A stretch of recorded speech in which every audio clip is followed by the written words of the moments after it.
እንግዲህ አሁንም በመሃል አንድ ሰው እናስገባለን። አቶ ገዱ አንዳርጋቸውም ከተናጋሪዎቻችን መካከል ናቸው።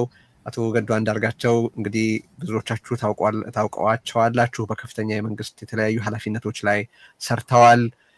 ከቅርብ ጊዜ ወዲህ ደግሞ በአገሪቱ ውስጥ በተለያዩ ህብረተሰቦች ላይ የሚፈጸመውን ግፍ በመቃወም የአገዛዙን ጭካኔ በስፋት በመግለጽ ከልምዳቸውና ከተመክሯቸው የተነሳ በርካታ ግንዛቤ የሚያስጨብጡ ጽሁፎችንና ቃለምልሶችን በመስጠት ላይ ናቸው። በአሁኑ ወቅት በአማራ ህዝብ ትግል ውስጥ የበኩላቸውን ተሳትፎ እያደረጉ ያሉ ፖለቲከኛ ናቸው።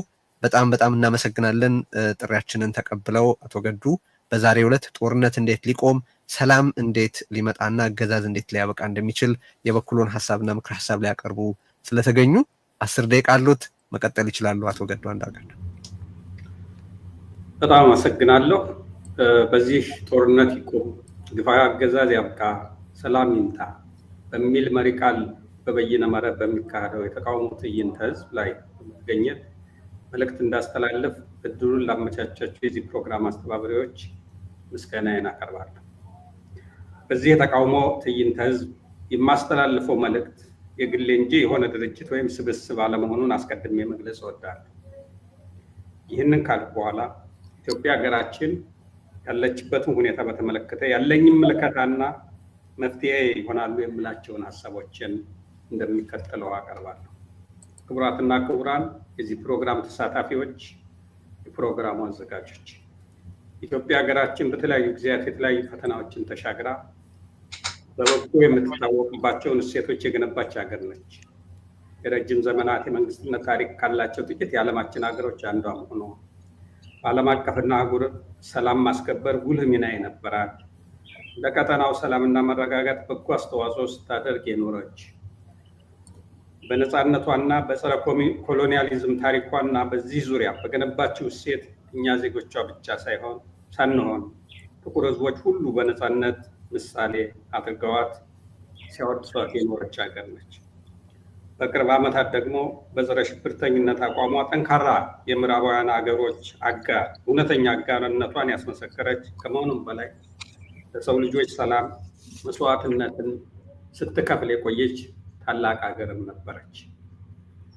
ከሁሉም በላይ ደግሞ ኢትዮጵያ ከራሷ ጋር አንጻራዊ ሰላም በፈጠረችበት ወቅት ያላትን የህዝብ አቅም በመጠቀምና የውጭ ኢንቨስትመንትን በመሳብ ለተከታታይ ዓመታት ፈጣን እድገት በማስመዝገብ በዘመናት ስትታወቁበት የነበረውን ድህነትን በፍጥነት መቀነስ ጀምራም ነበር።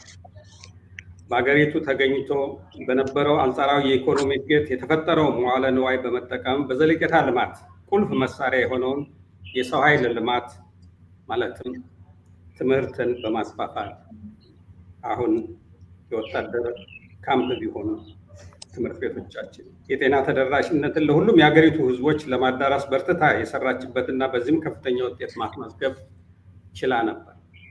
መሰረተ ልማትን በማስፋፋት ኢትዮጵያን ተስፋ ያለመለመ መንገድ ጀምራም ነበር። ዳሩ ግን በፖለቲካችን አለመስተካከልና ዲሞክራሲያዊ ስርዓት መገንባት አቅቶን ከዚሁ ጋር ተያይዞም ብሔራዊ መግባባት መፍጠር ተስኖን አሁን መልሰን መንግስት በፈጠረው የቀውስ አሮንቃ ውስጥ ገብተን እንገኛለን። ኢትዮጵያ ቀድሞውንም ቢሆን ችግር ተለይቷት ባታውቅም፣ ነገር ግን ባለፉት 7 ዓመታት የገባችበት ቀውስ ያህል በታሪኳ ገጥሟት አያውቅም ብል መሳሳት አይሆን። በአሁኑ ወቅት ኢትዮጵያ እንኳን አህጉራዊና ዓለም አቀፋዊ የሰላምና መረጋጋት ተዋናይ ልትሆን ቀርቶ ዜጎቿ ውሎ በሰላም ከቤት መግባት ብርቅ ሆኖባቸዋል። የአገሪቱ የ7 ዓመት ጉዞ መገለጫ ጦርነት፣ ግጭት፣ ማህበረሰባዊ ክፍፍል፣ መንግስታዊ ጽንፈኝነትና አፋኝነት የፖለቲካ መድረኩን የተቆጣጠረበት ሆኖ እናገኘዋለን። በመንግስት ግንባር ቀደም ተዋናይነት የሚሰራጨው የተዛባ መረጃ በኢትዮጵያውያን መካከል የከፋ አለመተማመንና የእርስ በርስ መጠራጠር እንዲሰፋ በማድረጉ በጋራ ጉዳዮች ላይ እንኳን አብሮ ለመቆም አስቸጋሪ ሁኔታ ፈጥሮ ይገኛል። ምናልባት አሁን በስልጣን ላይ ያለው መንግስት የተሳካ ስራ ሰርቷል ከተባለ በኢትዮጵያ ህዝብ መካከል አለመተማመን እንዲስፋፋ ማድረግ መቻሉ ነው። የአሁኗ ኢትዮጵያ በዓለም ደረጃ ስሟ ተደጋግሞ የሚነሳው ራሷ በራሷ ላይ በከፈተችው የግጭት አዙሪት በሚሊዮኖች የሚቆጠር የሰው እልቂት ያስከተሉ ጦርነቶች በትግራይ፣ በአማራ፣ በኦሮሚያ እና በሌሎች አካባቢዎች ያለማቋረጥ በየተራ በማካሄድ ህዝቦቹን እየገደለና መሰረተ ልማቷን እያወደመ ያለ መንግስት ባለቤት መሆን መቻሏል።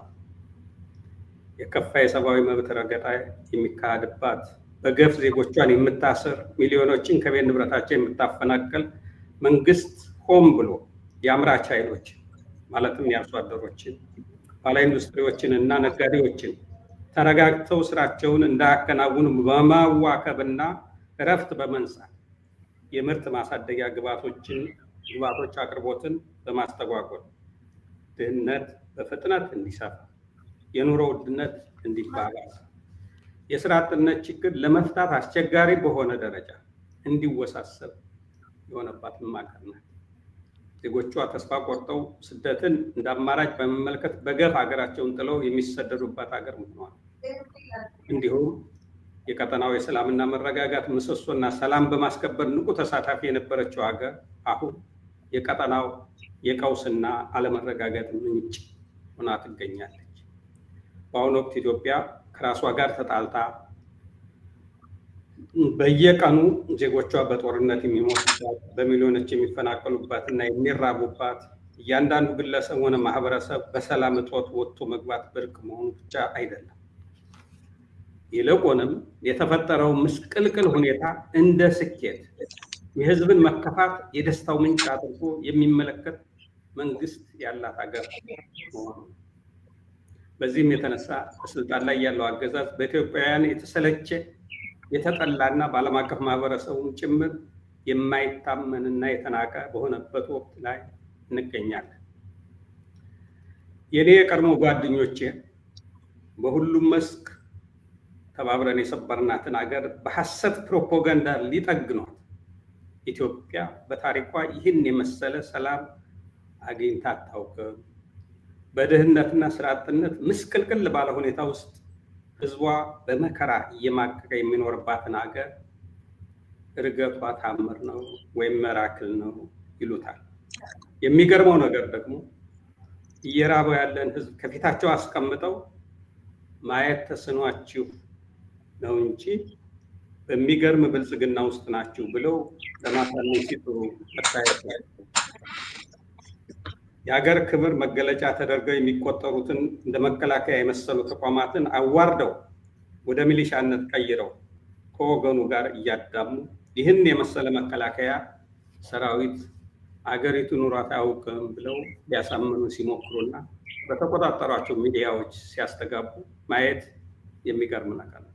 እርግጥ ነው አገዛዙ የፈጠራቸው በጣም ጥቂት የተመቻቸው ሰዎች መኖራቸው አይካድም። ሲሰሩ ሳናያቸው በድንገት ቢሊዮነር የሆኑ የዚህ አዲስ ገዢ መደብ አባላትና በዙሪያው የተሰባሰቡ ጥገኞች መኖራቸው የታወቀ ነው። እነዚህ ከህዝቡ የተነጠሉ የብልጽግና ደሴት ነዋሪዎች ምናልባት የራሳቸው ጩኸት መልሶ እያስተጋባባቸው አደንዝዟቸው ካልሆነ በስተቀር እውነታው ግን ኢትዮጵያ ውስጥ ህዝቡ በመንግስቱ ተስፋ ቆርጦ ብሶቱ ሊፈነዳ ጫፍ የደረሰበት አሳሳቢ ሁኔታ ላይ እንገኛለን። ይህ ብሶት ያንገፈገፈው ህዝብ በድንገት ተነስቶ ከቁጥጥር ውጭ ከመውጣቱ በፊት ኃላፊነት ያለባቸው አካላት ሚናቸውን መወጣት ይኖርባቸዋል የሚል አስተያየት አለ። በዚህም መሰረት በእኔ በኩል የሚታዩኝን 5 የመፍትሄ ሀሳቦች ከዚህ ቀጥያለሁ። አንደኛ፣ በአሁኑ ወቅት አገሪቱን የገጠማት ሁለንተናዊ ችግር እጅግ የተወሳሰበ በመሆኑ በስልጣን ላይ ያለው አገዛዝ ብቻውን የተፈጠረውን ቀውስ ሊፈታው አይችልም። የኢትዮጵያ ችግር ከብልጽግና አገዛዝ ቁጥጥር ውጭ በመሆኑ ሊፈታው ስለማይችል ሌላ አማራጭ መፈለግ የግድ የሚል መሆኑን ኢትዮጵያውያን መግባባት ይኖርባቸዋል።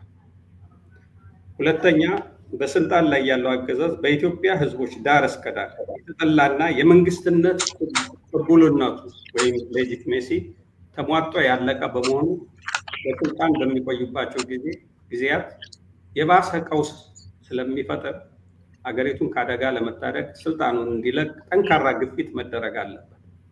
ለዚህም መላው ህዝብ በቃ ሊለው ይገባል። ሶስተኛ ህዝቡ በአገዛዙ ላይ በሚፈጥረው ከፍተኛ ግፊት ተገዶ በአገሪቱ በተለያዩ አካባቢዎች በተለይም በአማራና በኦሮሚያ የከፈተውን ጦርነት እንዲያቆም ያጣውን ቅቡልነት በወታደራዊ ኃይል ለማስመለስ ሲል ህዝቡን እንዲጨፈጭፍ ያሰማራውን ሰራዊት ወደ ካምፕ እንዲመለስ በማድረግ በአንድ በኩል ህዝቡ እየደረሰበት ካለው መከራ ወጥቶ እፎይታ እንዲያገኝ፣ በሌላ በኩል ደግሞ ለተከታታይ 5 ዓመታት ከወገኑ ጋር በመዋጋት ከፍተኛ ስብራት የደረሰበት የመከላከያና ሌሎች የጸጥታ አካላት ከየመንደሩ ወጥተው ከተሰማሩበት ዓላማ የለሽ የጥፋት ተልዕኮ እንዲገላገሉ ማድረግ። አራተኛ አገዛዙ በህዝብና በሀገር ላይ የሚያደርሰው ጭቆናና የጥፋት አካሄድ በመቃወም በተለያየ መንገድ እየታገሉ ያሉ ኃይሎች በሙሉ ከጎንዮሽ እርባና ቢስ መጠላለፍ ወጥተው በመተባበር በአገዛዙ ላይ የተጠናከረ ግፊት በማድረግ የበኩላቸውን ሚና መጫወት ይኖርባቸዋል። አምስተኛ አገዛዙ በፈቃዱም ሆነ ተገዶ በሚፈጠረው የተኩስ አቁም ስምምነት ላይ በመመስረት አካታችና ሁሉን አቀፍ የሽግግር ስርዓት በማቋቋም ተገቢውን የቅድመ ዝግጅት ስራዎችን በማከናወን ስልጣን ወደ ህዝብ እንዲገባ ማድረግን ዓላማ ያደረገ ትግል መቀጣጠል ይኖርበታል። ስድስተኛ ጦርነት እንዲቆም፣ ግፋዊ አገዛዝ እንዲያበቃ፣ ሰላም እንዲመጣ የተጀመረውን ትግል ዳር ለማድረስ መላው ህዝብ ማንንም ሳይጠብቅ በተነሳሽነት መንቀሳቀስ ይኖርበታል። ተሰብስቦ ለመወያየት፣ በግልጽ ለመደራጀትና ሀሳብን በነፃነት ለመግለጽ አፋኝ የሆነው አገዛዝ ሊፈቅድ እንደማይችል የታወቀ ነው። በመሆኑ ማህበራዊ ሚዲያዎችን ጨምሮ ሌሎች ዘመኑ ያፈራቸውን የኮሚኒኬሽን ፕላትፎርሞችን በመጠቀም ውይይቶችን በማካሄድ የአገዛዙን አፈና በመቋቋምና ለድል የሚያበቃ እንቅስቃሴ ማድረግ የሚሉ ሀሳቦችን አቀርባለሁ። አፈና ይቁም፣ ጦርነት ይቁም፣ የግፍ አገዛዝ ያብቃ፣ ሰላም ይምጣ። አመሰግናለሁ።